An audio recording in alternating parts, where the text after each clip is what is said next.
August 2007. Start. Ladies and gentlemen, let me at the outset extend my heartiest congratulations to the recipients of the President's Police Medal for distinguished service. I commend you for your dedication and the devotion to the cause of national security and effective policing.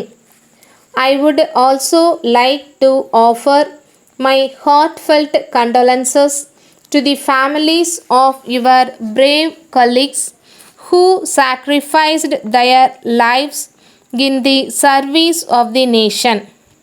I give you my assurance that our government will spare no effort to ensure that their needs are met and their future is secured.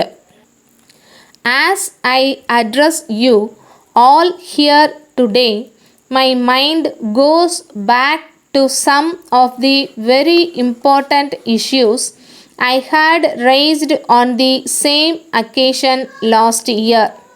I had spoken of the challenges facing the police force today, of equipping the police forces with the necessary material and intellectual resources to meet these challenges, and of the need to generate professionalism, honesty, integrity, and efficiency in the police. I had also spoken of the need to improve the public image of the police, whereby a policeman can be seen as a friend of the people. We have to address the material needs of the policemen, particularly of those at the lower level, and the police system has to be reformed so as to make it a more effective and human organization. Periodic conferences of this kind are a good occasion to reflect on the progress made in achieving these goals. I had also asked the Home Ministry to quickly examine the recommendations of earlier committee on police reforms and suggest easily implementable measures. I am happy to note that some progress has been made. Police forces across the world continue to face an increasingly complex environment.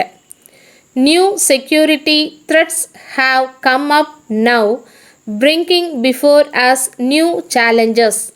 Governments across the world are trying to fight them and want to formulate a suitable response. In a large and diverse country, to vast area which is undergoing social, economic and political change, your job is even more challenging. The important challenges facing the police force today are the threat of terrorism and the organized crime.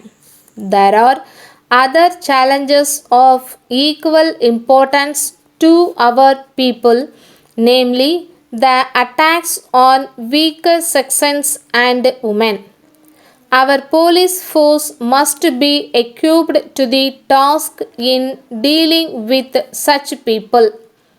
We need force and intelligence in dealing with each one of these challenges. Letter from Raman and Company, New Street, Chennai, to Messrs. Raja and Sons, North Street, Madurai. Dear Sirs, we thank you for your kind enquiry of the 10th instant. We are glad that you are interested in purchasing stationery from us. So, We have taken special interest in furnishing you all the particulars that you require in this regard. We are enclosing a list of items we usually supply to our customers. We will be able to sell the items at the price requested by you for the present, though the prices may increase after a period of 6 months. We can sell the articles on credit basis if you are interested. You may kindly go through the list and let us know your requirements so that we may supply them at an early date. We also expect prompt payment from you, subject to the terms of credit. We assure you of our best attention at all times. Yours faithfully, Stop.